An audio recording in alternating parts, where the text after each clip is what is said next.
un constat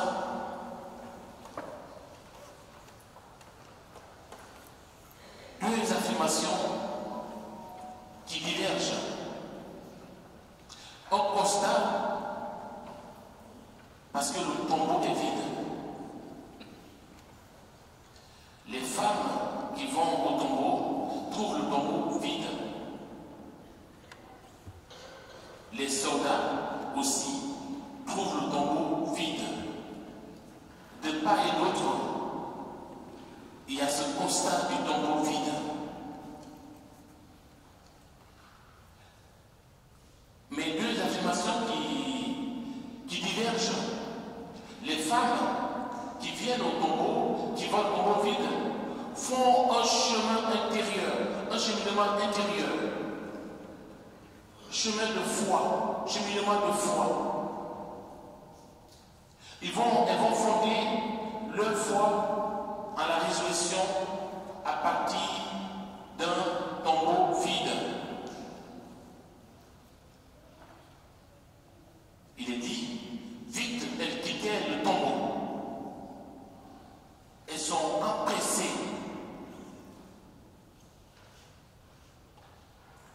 Remplies à la fois de crainte et d'une grande joie. Elles sont bouleversées. Mais à travers ce qu'elles vivent à l'instant T, elles demeurent messagères de cette bonne nouvelle jusqu'au bout. Les soldats, quant à eux, ils constatent aussi ce tombeau vide.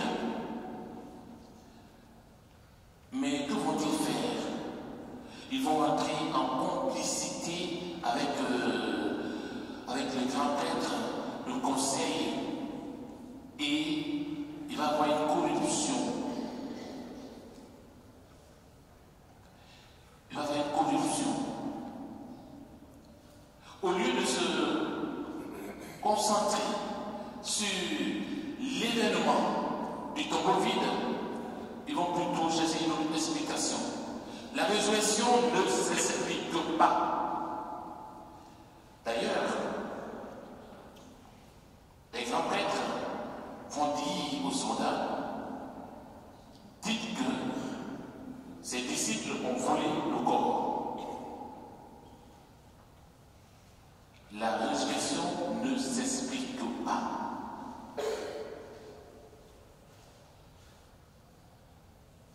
Si vous voyez tous les évangélistes, il n'y a aucun moment ils décrivent comment le Christ est ressuscité. Non. Mais il y a un constat que tous les quatre évangélistes soulignent. C'est le constat d'un tombeau vide.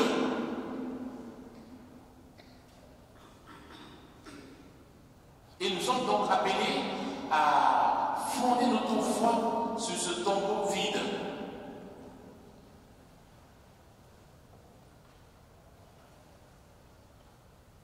Pendant 40 jours, nous nous sommes préparés, entraînés, nous sommes dépouillés.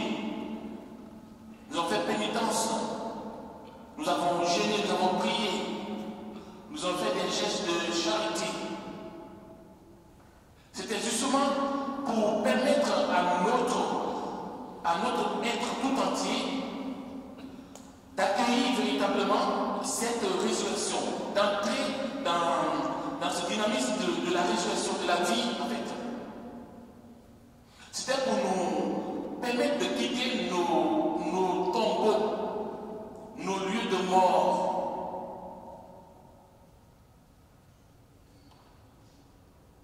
Chacun connaît ces lieux de mort. Chacun connaît ces lieux de fragilité, ces lieux de péché,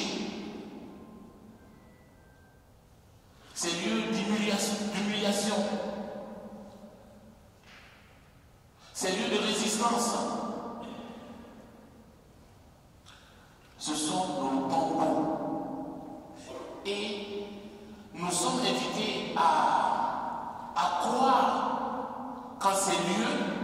la vie jaillit. Nous sommes invités à croire cela en fait, à ne pas fuir ces réalités, comme font les grands prêtres et les soldats, en masquant la vérité et en proposant des contre-vérités. Et d'ailleurs, dans le domaine des que nous avons entendu, il est dit, c'est Pierre qui arrive à Césarée de Philippe. À ces jours-là, quand Pierre arriva à Césarée, un centurion de la mer romaine, il prit la parole et dit, vous savez ce qui s'est passé à travers tout le pays des Juifs depuis le commencement en Galilée, après le baptême proclamé par Jean, Jésus de Nazareth. Dieu lui a donné l'onction d'Esprit Saint et de puissance. Là où il passait, il faisait le bien et guérissait tous ceux qui étaient sous l'emprise, sous le pouvoir du diable, car Dieu était avec lui.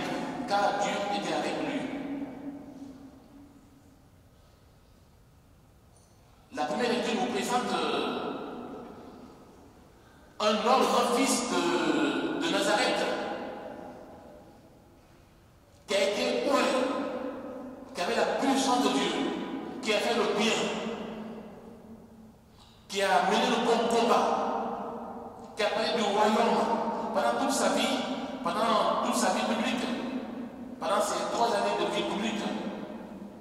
Il a fait le bien. Et à la fin, ça se termine comme ça. Non, c'est pas possible. C'est impossible. Pour les disciples, ça va être un cheminement.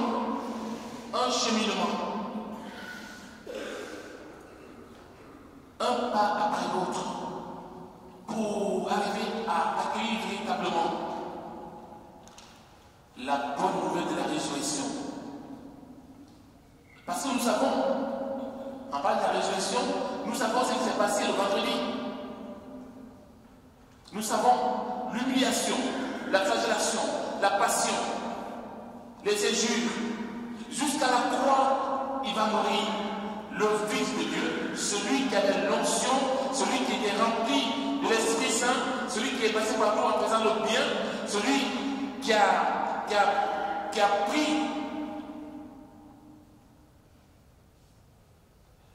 tous ceux qui étaient sous l'emprise du diable, les a arrachés pour leur donner la vie. C'est celui qui va mourir le vendredi. C'était la fin de l'histoire. Et donc, les disciples ont du mal à accueillir cette joie de la résurrection, cette bonne nouvelle de la résurrection. Raison pour laquelle les femmes sont tantôt saisies de crainte et de joie. Peut-être notre vie chrétienne peut être comme ça après Pâques. Nous avons, depuis samedi soir, nous chantons dans nos églises, le Christ est ressuscité, nous prononçons partout, le Christ est ressuscité, et nous avons du mal à accueillir cette joie de la résurrection parce que nous restons des humains. Humainement humains.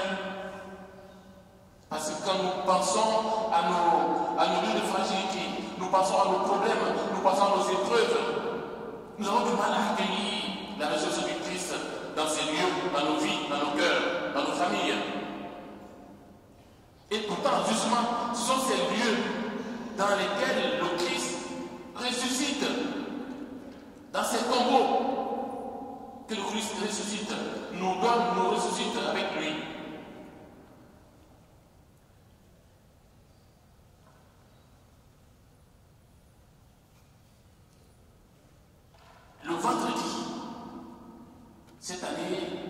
laissé, nous avons entendu sur la croix,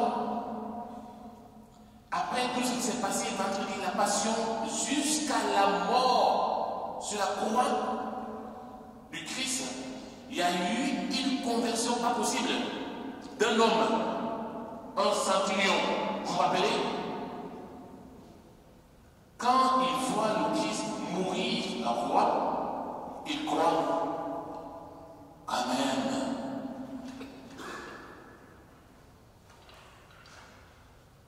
Il croit.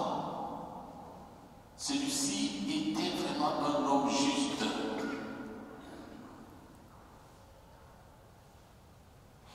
Et en fait, à travers cette parole, après la mort du Christ sur la croix, la bonne nouvelle de Pâques, justement, c'est de nous inviter à croire jusqu'au bout en cette résurrection, en ce Christ rédempteur, sauveur, Seigneur. Et les femmes, dans l'évangile de Matthieu que nous avons entendu, vont être celles qui vont porter ce message. Justement parce qu'elles font une rencontre. Elles font une rencontre. Donc, le premier pas qu'on puisse, pour entrer dans la joie de la résurrection, c'est d'abord vraiment de trouver nos lieux de mort, nos tombeaux. Chacun connaît ces tombeaux. C'est le premier pas. Le deuxième pas, c'est de rencontrer le Christ dans ces lieux.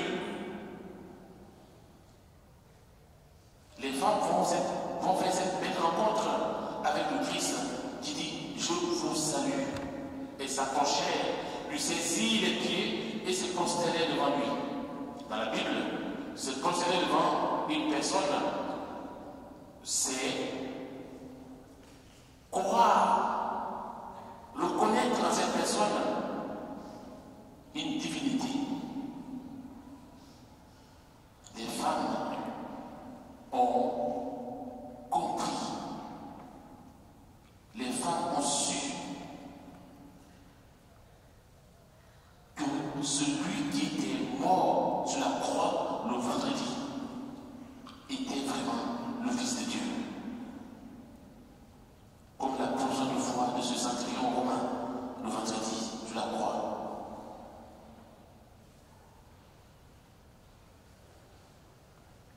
Et elles vont partir.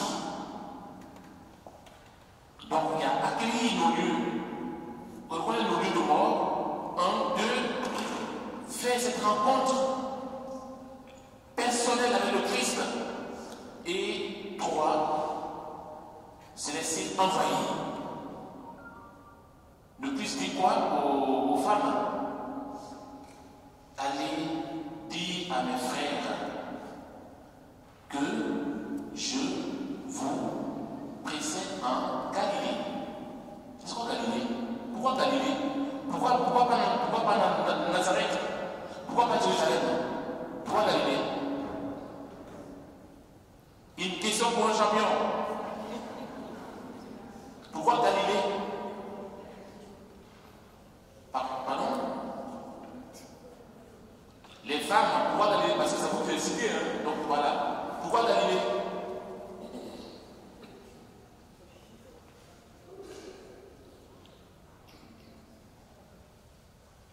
Pourquoi Galilée?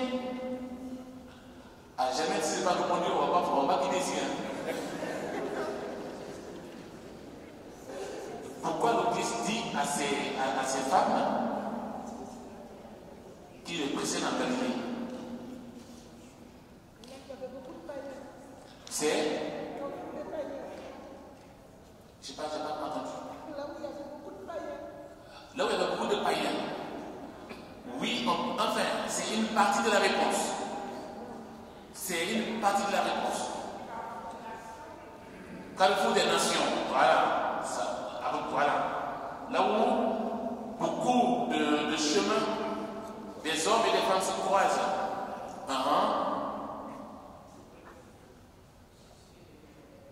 Parce que il est de Galilée. Oui, mais son village c'est pas Nazareth. Il a fait 30 ans à Nazareth. En fait, tout a commencé en Galilée. C'est là où son ministère a commencé. Tous ses disciples qui l'ont suivi, c'est là où tout a commencé en fait. Là où des Pierre, des Matthieu, toute sa vie publique, les guérisons, les miracles. En fait, quand le Christ demande aux femmes qui les précèdent en Galilée, il veut nous dire tout simplement que nous sommes appelés justement à reconnaître dans nos quotidiens. Parce que aujourd'hui c'est férié, demain, ils vont commencer le boulot. Fini Pâques, fini, voilà, la joie de la résurrection, tout ça, tout. Demain on va retourner nos Galilées. Galilée des nations, où il y a des problèmes, il y a des difficultés, il y a des épreuves, il y a des conflits. Le Christ nous dit qu'il nous précède dans ces lieux, dans nos Galilées.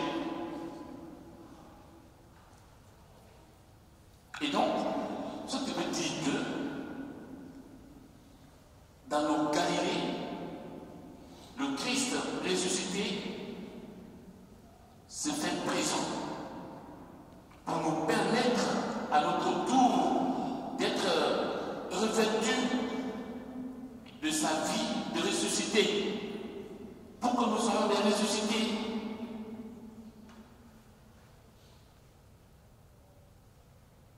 Ce qui veut dire qu'il y a eu un avant et un après. Un avant et un après. Dans la deuxième lecture, il est dit: frères et sœurs, si vous êtes ressuscités avec le Christ, recherchez les réalités d'en haut.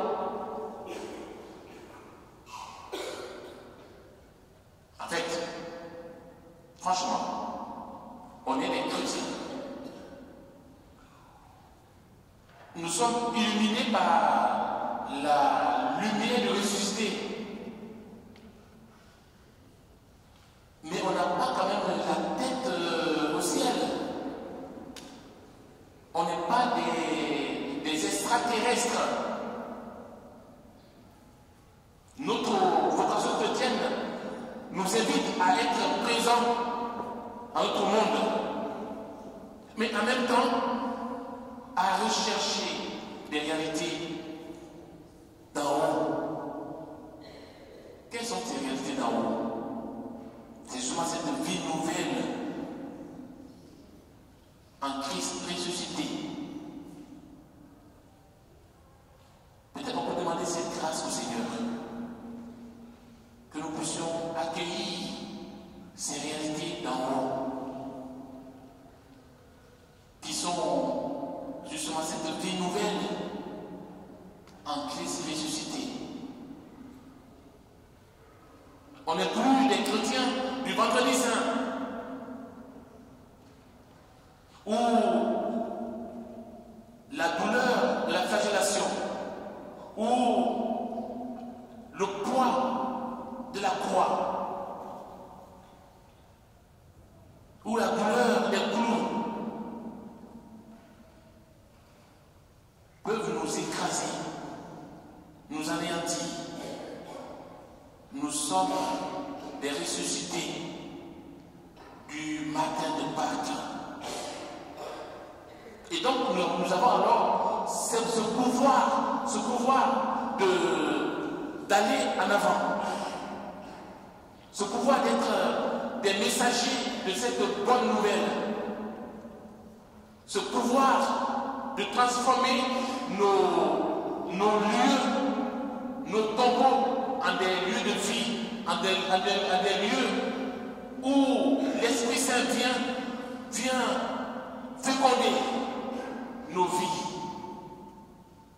Donc être chrétien, c'est justement être ressuscité. Être ressuscité. Sauf que des fois, tu vois avec chrétien, tu as envie de prendre la tangente.